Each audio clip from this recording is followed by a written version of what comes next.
चलिए, good afternoon. चलिए, आप लोग कैसे हैं? कल कुछ तबीयत इशू था जी, इसलिए कल हम क्लास नहीं ले पाए थे। आज कंटिन्यू कर रहे हैं फिर से।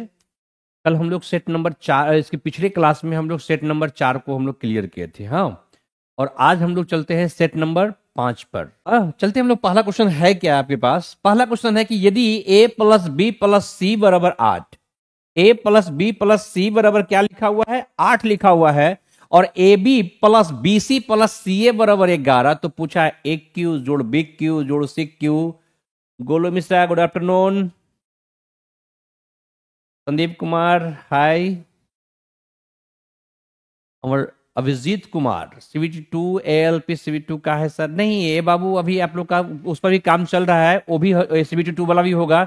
अभी आपका हो सकता है कल या तो मंडे, आपका जो नेक्स्ट जो होगा ना उसके बाद से हो जाएगा।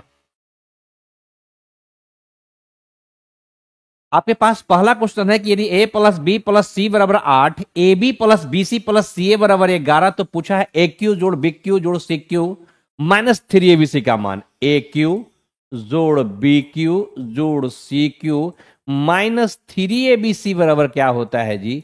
a plus B plus C into क्या होगा? a प्लस बी प्लस सी का whole square minus 3ab B सी और क्या होगा? सी ए। हाँ, हल कर देते हैं पहले इसको बात। चलिए, इसका मान पहले हम पुट करते हैं। जैसे आपके पास a प्लस बी प्लस सी का मान 8 है, 8 हो गया।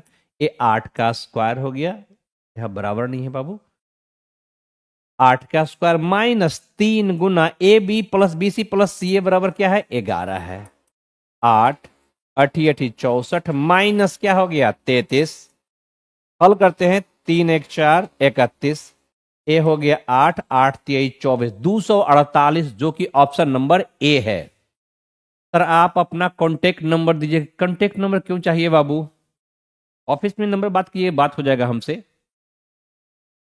हाँ, ऑफिस में बात कीजिए, बात हो जाएगा।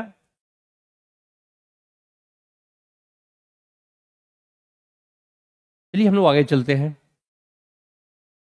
और आप लोग का जो टेस्ट होता है ना, रेलवे का टेस्ट होता है, NTPC का, Singhania live of nature. Good afternoon. चलिए हम लोग चलते हैं क्वेश्चन पर। हाँ, क्वेश्चन पर पहला का आंसर 248 क्या आया था आपके पास कि ए क्यू जोड़ बी क्यू जोड़ सी क्यू माइनस 3abc का मान पूछा था। तो ए क्यू जोड़ बी क्यू जोड़ सी क्यू माइनस 3abc बराबर होता है a plus B plus C into आपका a प्लस बी प्लस सी का होल स्क्वायर माइनस 3abc पर क्या हो गया? सी ए। मान पुट कर दिए जी, और मान कितना आ गया? 248।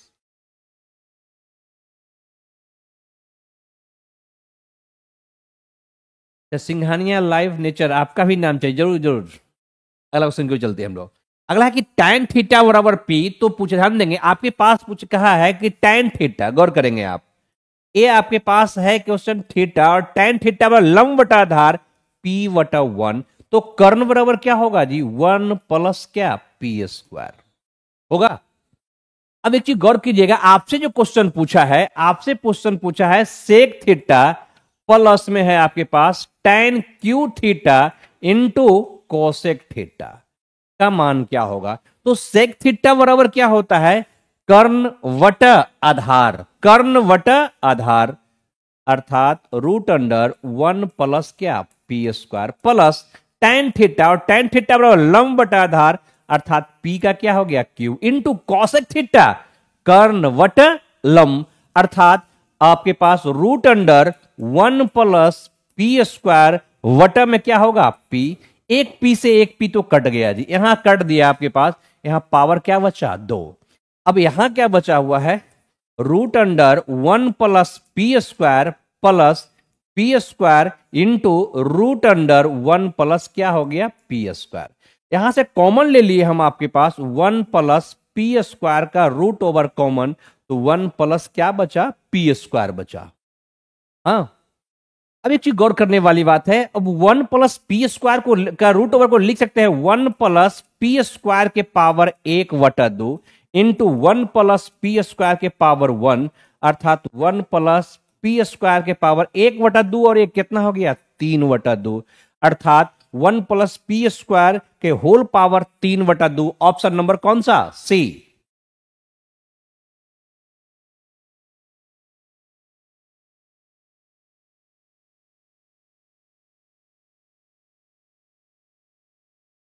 चलिए सी है। रविराज राठौर जी, सी सही है। 100% तो है, इसमें विशेष तो कुछ करना नहीं पड़ा बाबू। नीरज कुमार, सिंपल क्वेश्चन था। अगला क्वेश्चन को चलते हैं। सेम क्वेश्चन डाल दिया है यहाँ पर। अगला क्वेश्चन है, जब सूर्य का उन्नताश 45 डिग्री से 30 डिग्री होता है तब ऊर्ध्वाधर टावर की समतल भूमि की परछाया 10 मीटर की क्या हो जाती है? वृद्धि हो जाती है। गौर करेंगे आप। कर है क्या? ये टावर है। अब कर है क्या? 45 डिग्री से कितना डिग्री? 30 डिग्री। ए हो गया 45 डिग्री से हो गया कितना? 30 डिग्री। तब कर है क्या कि भूमि की परछाया की लंबाई में 10 मीटर की क्या हो जाती है? वृद्धि हो जाती है। अर्थात यहां कुछ होगा तो यहां से बढ़कर यहां से यहां तक की दूरी है कितना है? 10 मीटर है। यहां से यहां तक की दूरी है कितना? 10 मीटर है। अब एक चीज गौर करेंगे, tan 30 का मान 1/√3। ये पूरा क्या हो गया? √3। tan 45 का मान 1, ए 1 है तो ए भी 1। अर्थात यहां से यहां तक की दूरी क्या होगा? √3 - 1। यहां से यहां तक की दूरी क्या हो गया? √3 - 1। और यही परछाया की वृद्धि हुई थी कितना? 10 का तुलना क्या कर दिए? √3 - 1।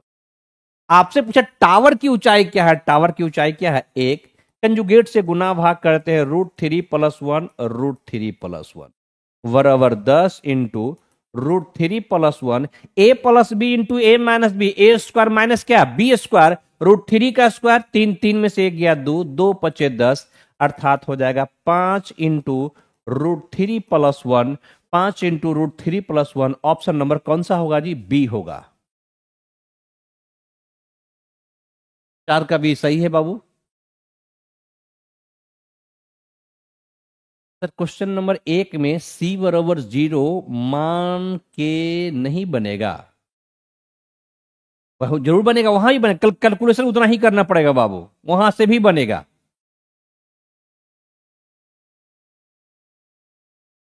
ये बड़ा अच्छा क्वेश्चन है। 2 शकेंद्री वृत्तों की त्रिज्याएं 13 सेंटीमीटर और 8 सेंटीमीटर है। ए बी बड़े वृत्त का व्यास है। बी डी छोटे वृत्त के लिए स्पर्श रेखा है जो डी पर स्पर्श करता है। तब आपसे पूछा गया है एडी की लंबाई क्या है? आपसे पूछा गया क्या? एडी की लंबाई। समझेंगे, बड़ा अच्छा क्वेश्चन है आपके पास। एक वृत्त ए है और ए दूसरा वृत्त है। हाँ, एक केंद्र है इसका। थोड़ा सा और इधर कर लेंगे।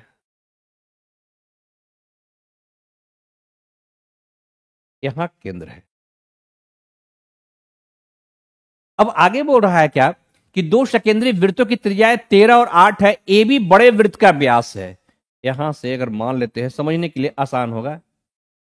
और बीडी स्पर्श रेखा है, ए बी है। और यहां से ए डी स्पर्श रेखा है। ए बी वृत्त का क्या है? व्यास है। अब गौर कीजिएगा, 2 शकेंद्री वृत्तों की त्रिज्याएं 13 और 8 है। इसका मतलब क्या हो गया? यहां से ए छोटा वृत्त की त्रिज्या क्या होगा? 8।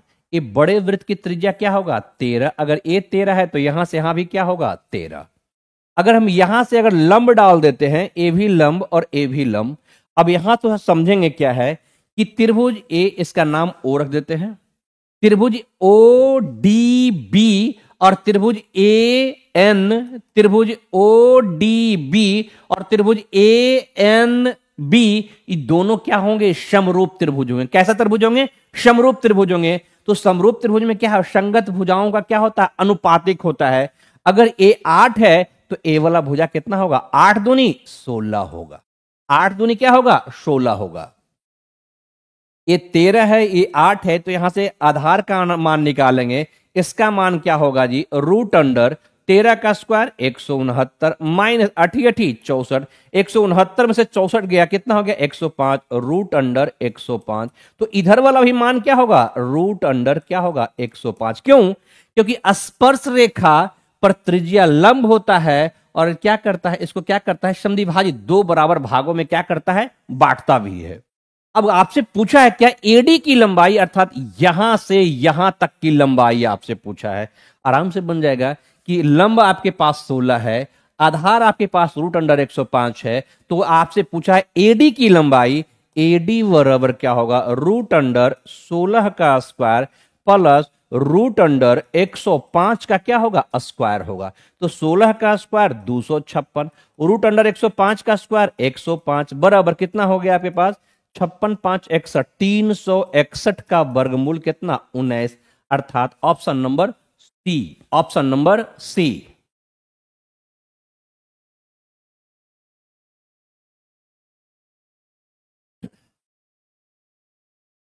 क्लियर है?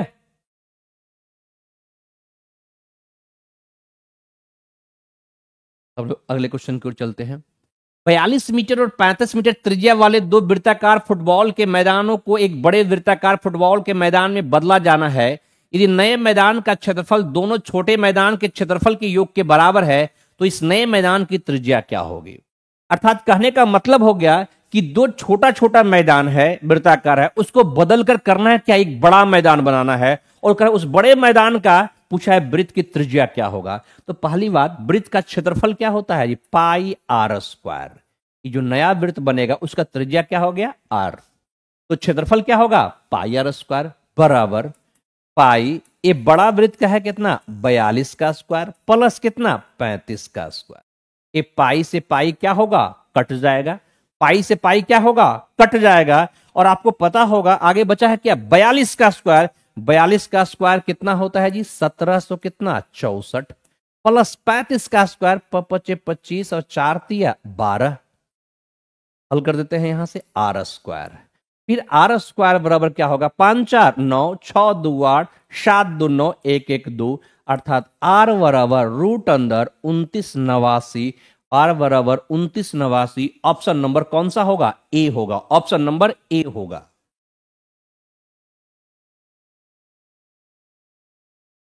क्लियर है?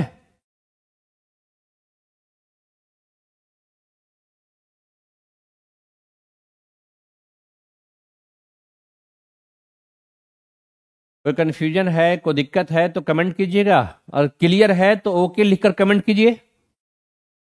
अगले की ओर चलते हैं हम लोग।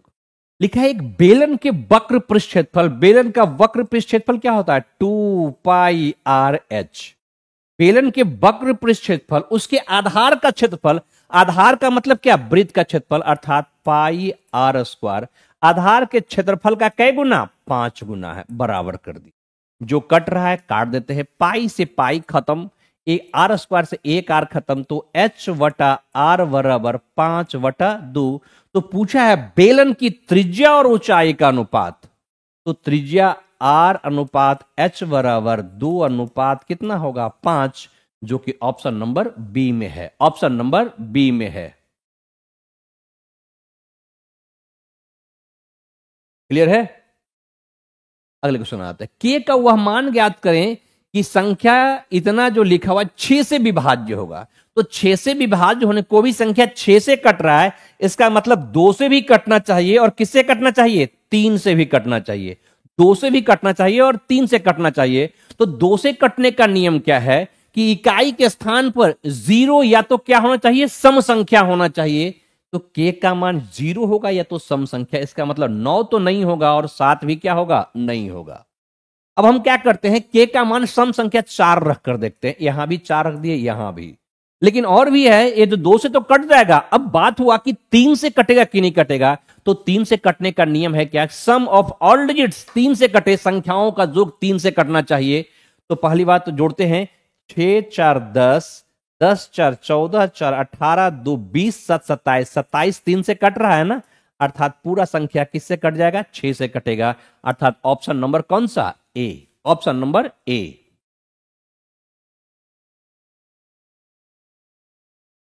क्लियर है? अगले क्वेश्चन की ओर जा। अगला है कि 9वां नंबर है 0.477 पर रेकरिंग है, इसका मतलब लिख सकते हैं 47 - 4/90 प्लस क्या लिखेंगे, 503 में से 5 गया वटा 990 माइनस 39 - 3/90 गुना 8/9 लिख सकते हैं ना। और इस और जब इसको लिख सकते हैं जी, तो जो कट रहा है वहां से हम लोग काट देते हैं। यहां से 9, 39 में से 3 गया 36, 9 चौका 36। यहाँ 47 में से 4 गया 43 वटा क्या 90। यहाँ कितना हो गया जी 498 वटा 990 माइनस 32 वटा क्या 90। ऊपर नीचे हम 11 से गुना भाग कर देते, यहां भी 11 से गुना भाग कर देते। गुना भाग करेंगे तो 3 4 3 7, 473 वटा 990 प्लस यहां 498 वटा 990 माइनस 2 3 2 5, 352 वटा 990। हाँ, हटा देते हैं पहली बात। 498 में से 352 घटा दिए, 6 2 8, 5 4 9, 146 और 473 जोड़ देते हैं जी। जब पूरा जोड़ दिए तो 6 3 9, 7 चलेगा बाकी 1 4 1 5, 619 वटा 990, 619 वटा 990। इसका मतलब हुआ 990 आने का मतलब क्या समझेंगे थोड़ा सा। यहां पर 990 आने का मतलब है रेकरिंग कई अंक पर, 2 9 का मतलब रेकरिंग कई अंक पर 2 अंक पर होना चाहिए। यहां पर 2 अंक है, यहां पर 2 अंक है। ए ऑप्शन तो नहीं होगा, सी ऑप्शन नहीं होगा। हाँ, रेकरिंग कई अंक पर होगा 2 अंक पर होगा। और एक अंक जिस ध्यान दीजिएगा बताए थे, इसको लिख सकते हैं आप थोड़ा सा ऐसे कि 625 माइनस कितना 6, 625 माइनस कितना 6 वटा 990। अर्थात क्योंकि जीरो जो ध्यान दीजिएगा, जीरो का मतलब जो संख्या क्या होता है घटता, उसके लिए क्या लिखते हैं जीरो लिखते हैं। बराबर क्या हो गया कि 625 दशमलव यहां 2 अंक पर रेकरिंग और 1 अंक पर रेकरिंग क्या होगा नहीं होगा। ऑप्शन नंबर कौन सा डी, ऑप्शन नंबर डी।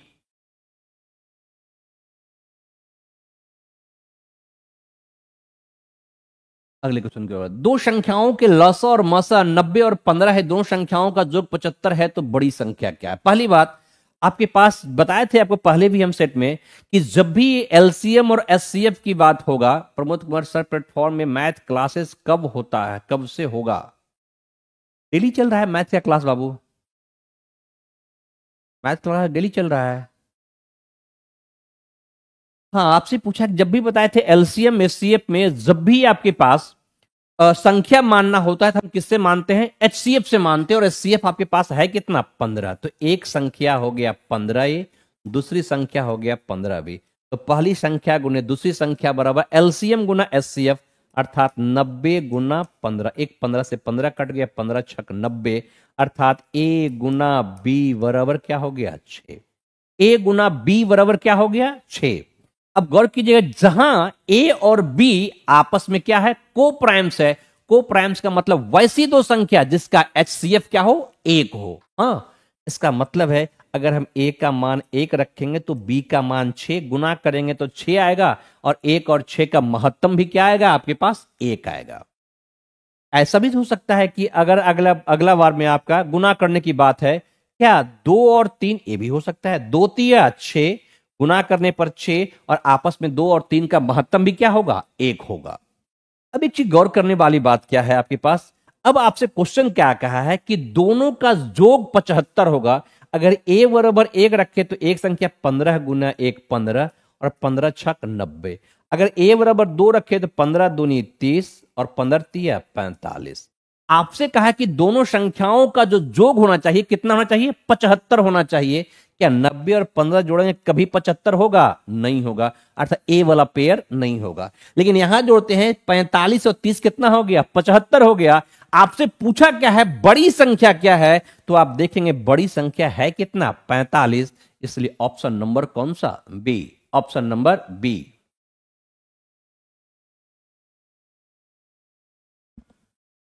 अगले क्वेश्चन की ओर बढ़ते हैं हम लोग। ये बड़ा अच्छा क्वेश्चन था जी। 750 रुपए की टीन, 750 रुपए की चीज के टीन पर 8% की डिस्काउंट दी जाती है, और 1250 रुपए के वटर के टीन पर 20% की डिस्काउंट दी जाती है। हम चीज के 5 टीन और वटर के 3 टीन खरीदते हैं, तो हमें प्रभावी छूट कितने % मिलेगी। ध्यान दीजिएगा, इसको हम अगर बनाएंगे आप इसको प्रॉफिट एंड लॉस से, थोड़ा समय ज्यादा लग जाएगा जी। इसलिए इसको हम बनाते किससे हैं? एवरेज से, समय बहुत कम लगेगा। पहली बात देखिएगा, 750 रुपए का टीन था, एक टीन था कितना? 750 रुपए प्रत्येक टीन की दर से, और कह रहा है 8% का डिस्काउंट। डिस्काउंट कितना मिला है? 8% का।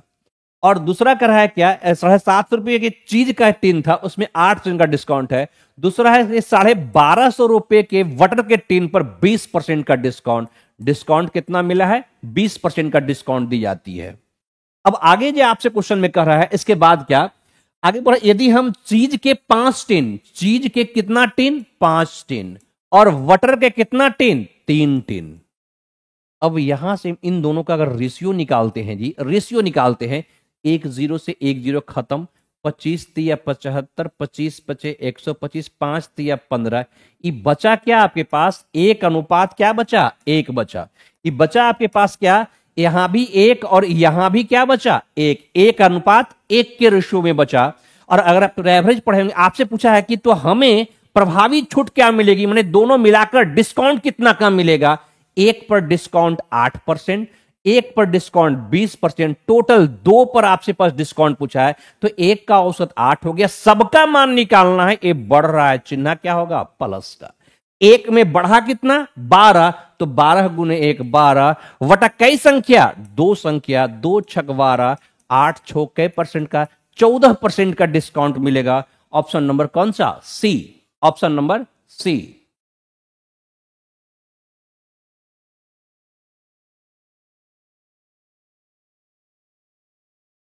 क्लियर है? इसलिए आप लोग को बाबू, हम आप लोग के चैनल पर हम एवरेज का जो वीडियो है 6 अपलोड कर दिए, उसको जरूर पढ़ लीजिएगा, ताकि आगे आपको बहुत फायदा मिलेगा, कैलकुलेशन बहुत कम जाएगा जी। आगे चलते हैं। सौरभ अपनी मासिक आय का 20% अपने बच्चों की शिक्षा पर खर्च करता है। वह शेष राशि का 30% परिवहन पर और कपड़ों पर खर्च करता है। इसके अतिरिक्त वह अपने पास शेष बची राशि का 50% किराए और घर के रखरखाव में खर्च करता है। इन सभी खर्चों के बाद वह अपने पास शेष बची राशि का 50% अपने माता पिता के पास भेज देता है। शेष राशि उसके पास 11,000 कितना है? 200 रुपया है। तो कह रहा है उसकी मासिक, पूछा गया है मासिक आय कितनी है। मान लेते हैं उसकी मासिक आय, हम मान लेते हैं उसकी मासिक आय कै रुपया? X रुपया।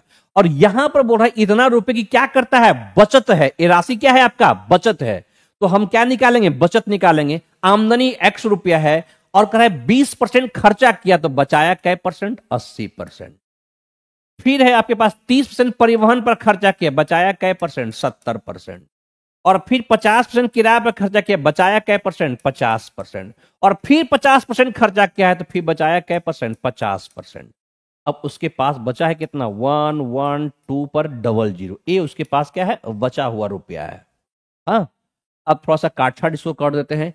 1 2 3 4 0, 1 2 3 4 0।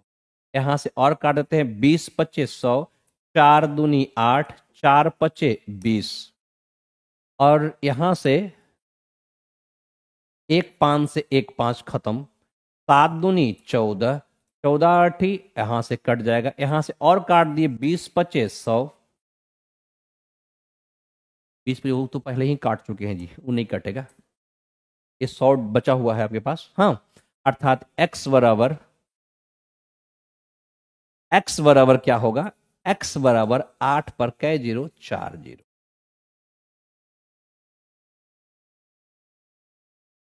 Option number D. Option number D.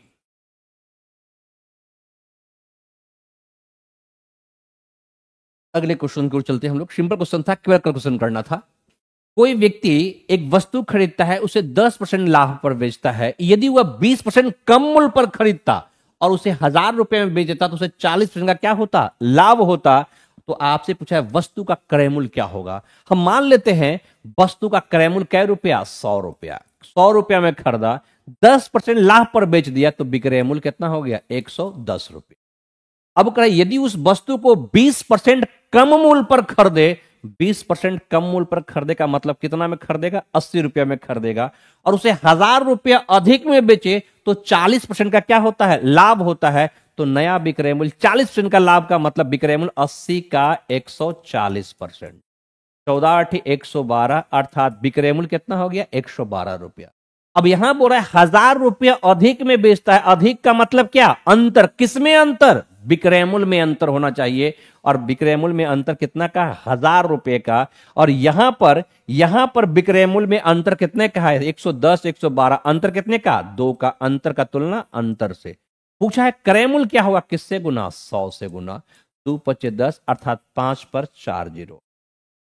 Option number कौन सा? ए। ऑप्शन नंबर ए।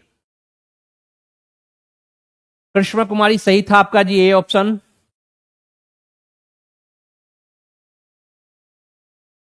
आप लोग भी कमेंट कीजिए कौन सा आंसर सही है, आप लोग भी कमेंट कीजिए।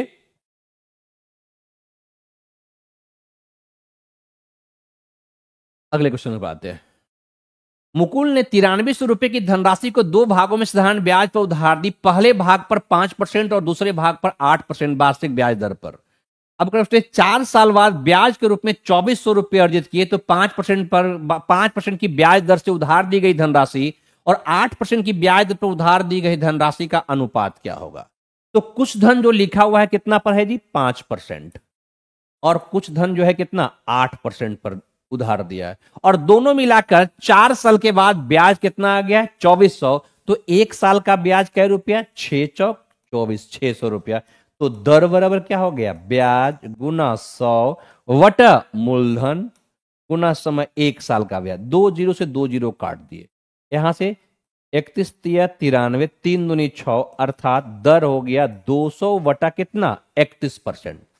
दर हो गया 200 वटा 31%। यहां 200 वटा कितना? 31%। एलिगेशन लगा देंगे यहां पे यहां से। तो 30 पचे 150 और 5 के 5, 100 कितना? 55।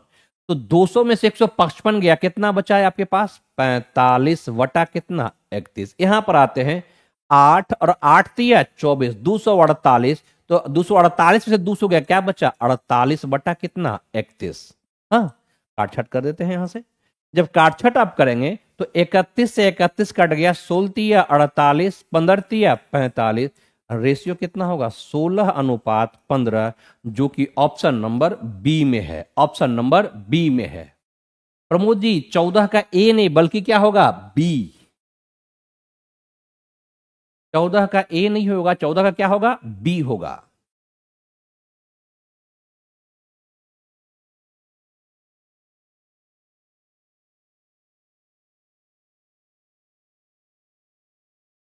अगले क्वेश्चन की ओर आते हैं हम लोग। एक निश्चित धनराशि चक्रवृद्धि ब्याज पर 3 वर्ष में इतना और 4 वर्ष में इतना हो जाता है। समझेंगे आप पहले। मान लेते हैं मूलधन P रुपया था और 3 साल में 66 55 जीरो हो गया। ये यहां से यहां कै साल में? 3 साल में। और फिर 4 साल में 73 205। यहां से यहां कै साल में? 4 साल में। यहां 3 साल में, यहां 4। इसका यहां से यहां कै साल में हुआ? 1 साल में। कै साल में? 1 साल में। इसका मतलब हम यहां से पहले दोनों का क्या, सॉरी, यहां से पहले हम लोग क्या निकालते हैं? रेशियो निकालते हैं। और जब रेशियो निकालेंगे तो पहले काट देते हैं। 5 कै 5, 1 बचा, 5 तिया 15, 1 5 ती 15। यहां से काटेंगे 5 कै 5 और क्या बचा आपके पास? 2 5 चौक 20, 3 5 36, 5 चौक 20 और 1 बचा। और काटते हैं 11 से और काट देते हैं। 121 पर 0, 11 का 11, 1 क्या बचा? 3, 11 तिया 33 और फिर आपके 11 तिया 33। हाँ, इस काटेंगे तो यहां पर 10 बचेगा और यहां पर क्या बचेगा? 11 बचेगा। पूछा है ब्याज की दर क्या होगी? तो वृद्धि कितना का हो गया? 1/10 गुना क्या? 100, अर्थात दर हो गया कै परसेंट? 10%, जो कि ऑप्शन नंबर बी में है। ऑप्शन नंबर बी में है।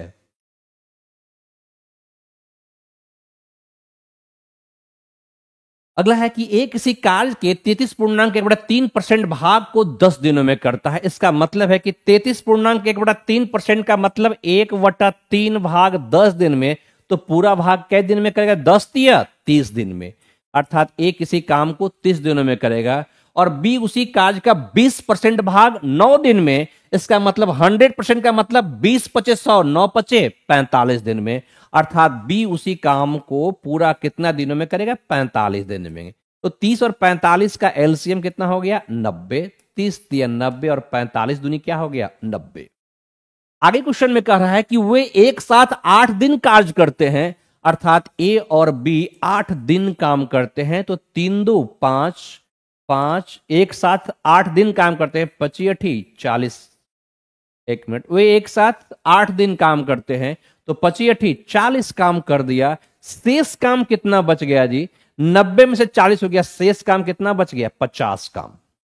अब कर रहा है क्वेश्चन में आगे क्या कि यदि अकेले सी शेष कार्य का 30% 10 दिन में करेगा, समझिएगा 30% काम 10 दिन में करेगा, 0 से 0 अर्थात 1 से 1% बराबर कितना होगा? 1/3 दिन।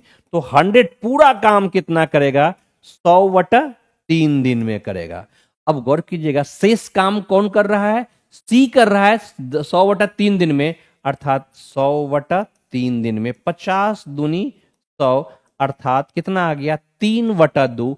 इस सी का क्या आ गया? कैपेसिटी आ गया। सी का क्या आ गया? कैपेसिटी आ गया। अब कह रहा है आपसे क्वेश्चन में क्या कि ए और सी उसी काम को कितने दिनों में करेगा? टोटल काम है कितना? 90। अब कह रहा है उसी काम को, ए का कैपेसिटी 3, सी का कितना? 3/2, तो 3 + 3/2, 3 दूनी 6 3 9/2 अर्थात 9/2 का मतलब 10 कै दिन में करेगा? 20 दिन में करेगा। ऑप्शन नंबर कौन सा? D. Option number D.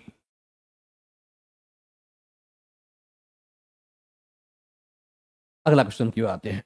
ABC 3 pipe है को एक साथ खोलने पर किसी खाली टंकी को 30/7 घंटा में भर सकता है, अर्थात ए + बी और सी 30/7 घंटा में भर सकता है। ए और बी भरने वाला पाइप है, सी खाली करने वाला है। ए भरने वाला है और सी क्या है? खाली करने वाला है। आगे लिखा है कि पाइप ए 15 घंटे में भर सकता है, ए जो है 15 घंटे में भर सकता है, और पाइप सी 12 घंटे में खाली कर सकता है, 12 घंटा में खाली कर सकता है। तो पहली बात तो हम निकालेंगे 30, 15 और 12 का क्या निकालेंगे? एलसीएम निकालेंगे। अंशुमान 20 सही है जी आपका, 20 आंसर सही था आपका। हाँ, अब आपसे कहा कि एलसीएम निकालेंगे, 30, 15, 12 का एलसीएम कितना होगा? 60। कितना होगा? 60। एलसीएम 60, 30 दूनी 60, तो 7 दूनी 14, 15 चौक 60, 12 पचे 60। अब यहां पर गौर करेंगे आप, सी का कैपेसिटी आपके पास, सी का कैपेसिटी 5 है, ए का 15 है, ए का कितना है? 15 नहीं बल्कि क्या है? 4 है। ए का कितना है? 4 है। ए का 4 है, तो 4 - 5 - 1। अब निकालना है इसका मान क्या होगा? बी का मान क्या होगा? 15। 15 4 19, 19 में से 5 गया, कितना आ गया? 14। इसका मतलब है कि बी का कैपेसिटी क्या होगा? 15। अब आपसे पूछा है कि बी अकेले उस खाली टंकी को कितने समय में भर सकता है? टोटल है कितना? 60/15, तो 15 चौका 60, कै घंटा में? 4 घंटा में, जो कि ऑप्शन नंबर बी में है। ऑप्शन नंबर बी में है।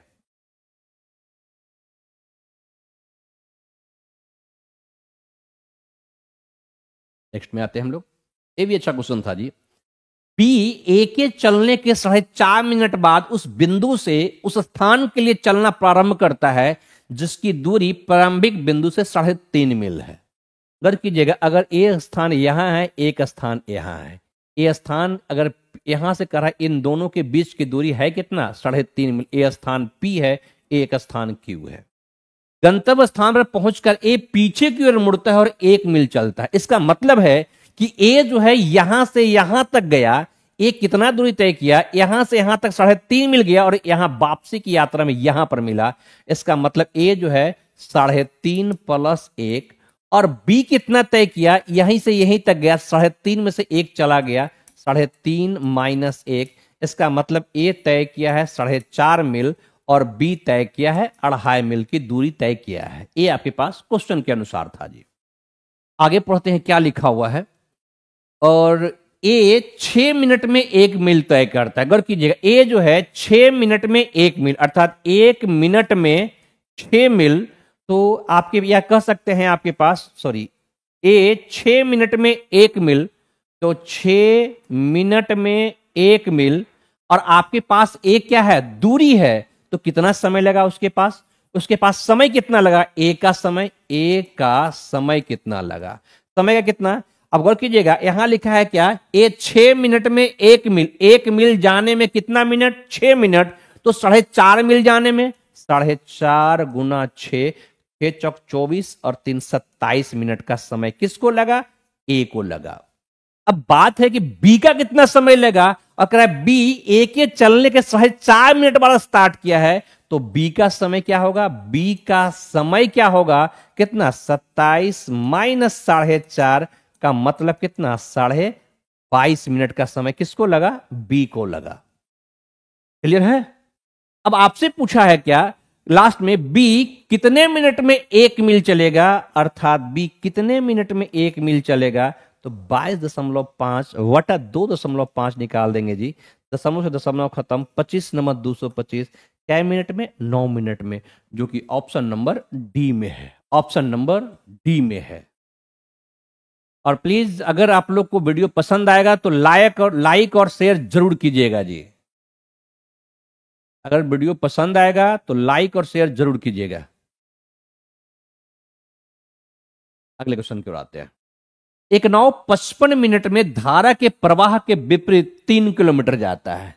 तो धारा के प्रवाह के विपरीत का मतलब, शांत जल में नाव की चाल x, धारा का वेग y, विपरीत का मतलब x माइनस y, और दिशा में 5 किलोमीटर, अर्थात 5 किलोमीटर दिशा का मतलब x प्लस y। समय लगता है उसको 55 मिनट, को बदल दिए घंटा में तो 55/60, 11 पचे 55 और 12 पचे 60। आगे कह रहा है कि वह 1 घंटा 25 मिनट में धारा के प्रवाह के विपरीत 4 किलोमीटर, अर्थात 4/x माइनस y, और धारा के प्रवाह की दिशा में 9 किलोमीटर, अर्थात x प्लस y, और समय लगता है कितना उसको, 1 घंटा 25 मिनट। 1 घंटा 25 मिनट का मतलब 1.25/60, 25 12 पचे 60, अर्थात 17 कितना 12। यहां तक उम्मीद तक कोई कंफ्यूजन नहीं होना चाहिए। हाँ, यहां तक कोई कंफ्यूजन नहीं होना चाहिए। अब आपसे पूछा क्या है, धारा के प्रवाह की दिशा में 43.2 किलोमीटर जाने में कितना समय लगेगा। धारा के प्रवाह की दिशा में, अर्थात प्रवाह की दिशा का मतलब x प्लस बाई का मान आपको चाहिए। इसका मतलब है x प्लस बाई का मान चाहिए, इसका मतलब है कि x माइनस बाई को क्या करना पड़ेगा, कैंसिल करना पड़ेगा। तो कैंसिल कैसे करेंगे, इसको 4 से गुना कर देते, ऊपर वाला पूरा इक्वेशन को 4 से गुना कर देते हैं, और इसको 3 से गुना कर देते हैं। नीचे वाला इक्वेशन को किससे गुना कर देते हैं, 3 से। यहां भी 3 से, यहां भी 3। घटा देंगे जी, जब घटा देंगे एक खत्म हो जाएगा ना, 5 चौक 20, 9 तिया 27, 27 में से 20 गया तो क्या बचा, -7/x प्लस बाई। यहां घटाएंगे तो -17 में से 51 में से क्या गया, 44, -7/12 बचेगा, कट गया, -7 से -7, यहां से जब कट गया आपके पास -7 से -7, इसका मतलब है कि x प्लस बाई बराबर कितना, 12। जब x प्लस बाई बराबर 12 आ गया, आपसे पूछा है क्या कि 43.2 किलोमीटर की दूरी तय करने में कितना समय लगेगा। समय बराबर दूरी वटा चाल, और चाल है क्या 12, 12 तिया 36 और 7, 12 छक 72, 3.6, जो कि ऑप्शन नंबर बी में है, ऑप्शन नंबर बी में है।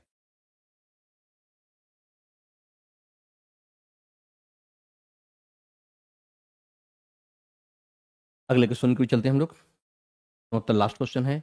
अगला है कि कॉलेज लिखा है कि निम्नलिखित तालिका में 5 अलग अलग कॉलेजों के विभिन्न विषयों में विद्यार्थियों का परसेंटेज विभाजन को दर्शाया गया है। अब आगे बोल रहा है कि कॉलेज बी के अर्थशास्त्र में, और कॉलेज बी में टोटल विद्यार्थी है कितना, 10,000, और उसमें इकोनॉमिक्स में है कितना, 40%, और कॉलेज सी के विज्ञान विषय में, कॉलेज सी में है कितना, 15,000, और विज्ञान में है कितना आपके पास, 45%। हम दोनों का रेशियो निकाल लेते हैं, आसान हो जाएगा। हाँ, उसके बाद पुनः भाग करने में पूरे आसान हो जाएगा। ये पहली बात तो 3 0 से 3 0 खत्म, और काट देते हैं 5 दूनी 10, 5 तिया 15, 45, 25 40, अर्थात 16 अनुपात कितना आ गया, 27।